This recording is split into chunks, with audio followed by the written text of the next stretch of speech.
जय श्री कृष्णा। राधे राधे।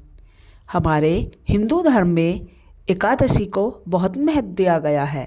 कहा जाता है कि एकादशी व्रत रखने वाले को मोक्ष की प्राप्ति होती है और उसकी सभी मनोकामनाएं पूर्ण होती हैं।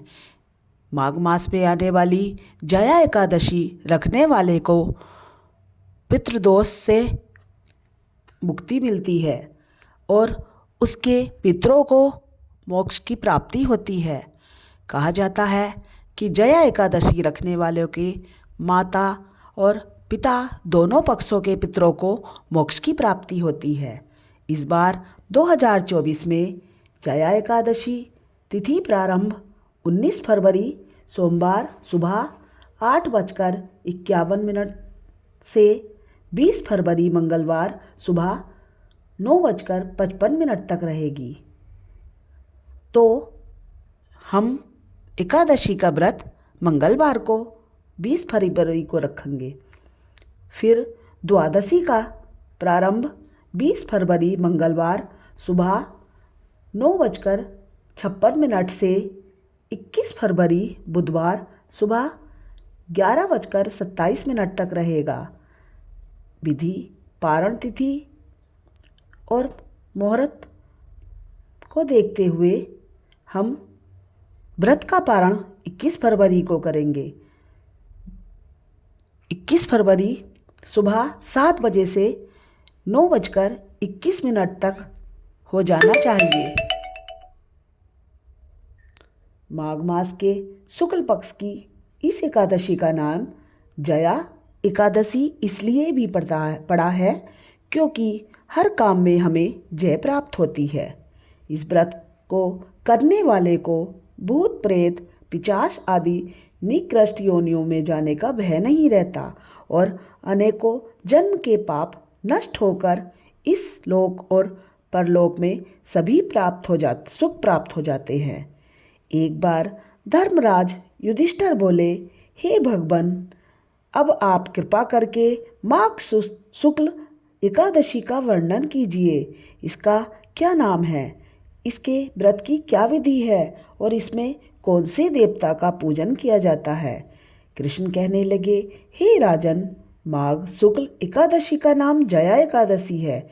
इसका व्रत करने से मनुष्य ब्रह्मादि पापों से छूटकर मोक्ष को प्राप्त होता है तथा इसके प्रभाव से भूत पिशाच आदि योनियों से मुक्त हो जाता है।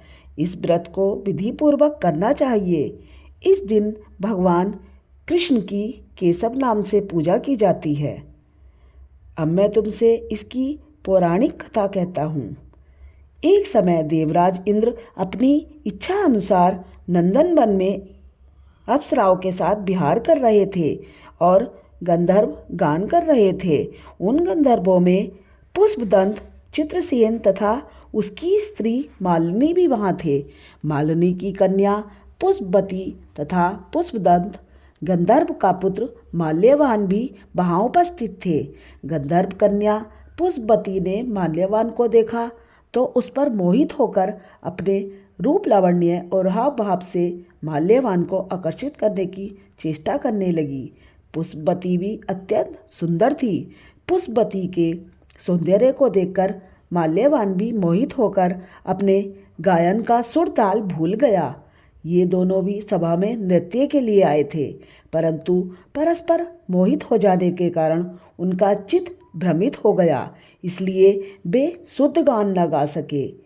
इनके ठीक प्रकार न गाने तथा ताल स्वर ठीक न होने से इंद्र कुपित हो गए और इसमें अपना अपमान समझकर उनको शाप दे दिया और कहा, तुमने मेरी आज्ञा का उल्लंघन किया है, इसलिए मैं तुम्हें श्राप देता हूँ तथा संगीत साधना की पवित्रता को नष्ट करके देवी सरस्वती की पूजा में विघ्न डाला है।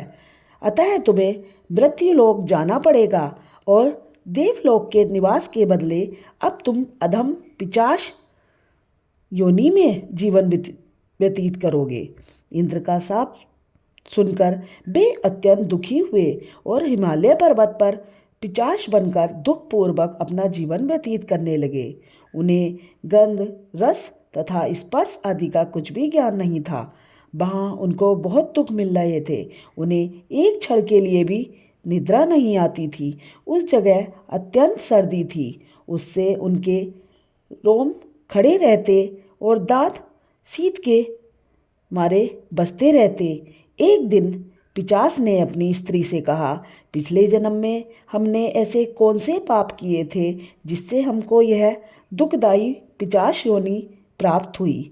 इस योनि से तो नरक के दुख सहना उत्तम है। इस प्रकार चिंता करते हुए वह अपने दिन व्यतीत कर रहे थे। देवयोग से तभी माघ मास में शुक्ल पक्ष की जया नामक एकादशी आई। उस दिन उन्होंने कुछ भी भोजन नहीं किया और न कोई पाप कर्म ही किया, केवल फल फूल खाकर ही दिन व्यतीत किया और शाम के समय दुखी होकर पीपल के वृक्ष के नीचे बैठ गए।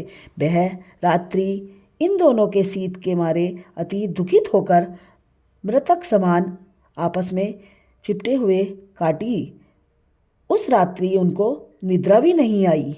दूसरे दिन प्रभात होते ही जया एकादशी के उपवास और रात्रि जागरण से उनकी पिशाच योनि छूट गई। अत्यंत सुंदर गंधर्व और अप्सरा की देह धारण कर सुंदर वस्त्राभूषणों से अलंकृत हो उन्होंने स्वर्गलोक को प्रस्थान किया।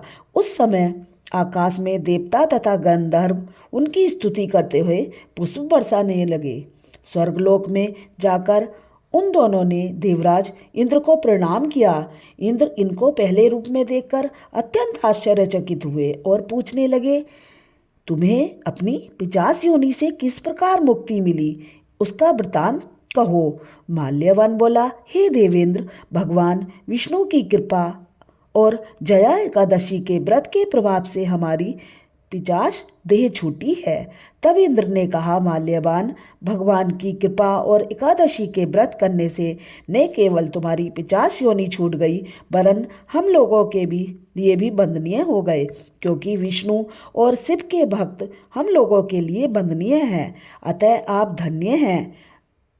अब आप दोनों आनंद पूर्वक विहार करो। कृष्ण कहने लगे, हे युधिष्ठिर, इस जया एकादशी के व्रत करने से कुयोनि छूट जाती है। जिस मनुष्य ने इस एकादशी का व्रत किया उसने मानो सब यज्ञ तप दान आदि कर दिए। जो मनुष्य जया एकादशी का व्रत करते हैं वे अवश्य ही 1000 वर्ष तक स्वर्ग में वास करते हैं और मोह माया से मुक्त होते हैं। बोलो श्री हरि भगवान की जय हो। जय हो एकादशी मैया की।